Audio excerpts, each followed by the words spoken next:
Best portable gaming consoles for travel. Are you tired of being stuck on a long flight with a dead battery? It is frustrating when your games do not work offline or your device is too bulky to carry. Do not worry. You can fix this issue yourself at home after watching this video. I will show you exactly which consoles solve these problems. Please comment if you face any difficulty with your travel gear. I will reply within 1 hour. Please like, share, and subscribe to Tech Vibes. The first verified fix for travel gaming is the Nintendo Switch OLED model.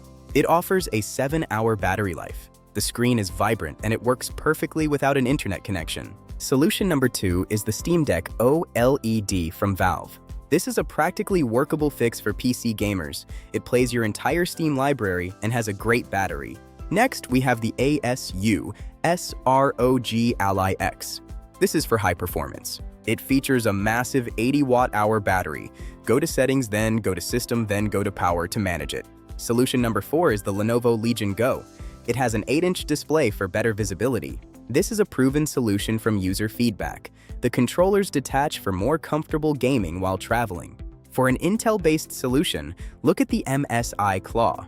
It is built for smooth performance. It uses the Intel Core Ultra processor. This is a real verified fix for users who prefer Intel hardware. Solution 6 is for PlayStation 5 owners. The PlayStation Portal is great for hotel Wi-Fi. Use this to stream your console at home. Ensure you have at least 5 megabits per second for a stable link. For common troubleshooting of boredom, try retro handhelds like those from Anbernic. These devices are compact. They offer up to 10 hours of battery life and hold thousands of games. Always pack a power bank. This is a practically workable fix for long trips with any console. Now you have the knowledge to pick the right device. You can enjoy your games anywhere without frustration. I am confident that these solutions will work for you. Stay tuned to Tech Vibes for more tech fixes. Happy gaming!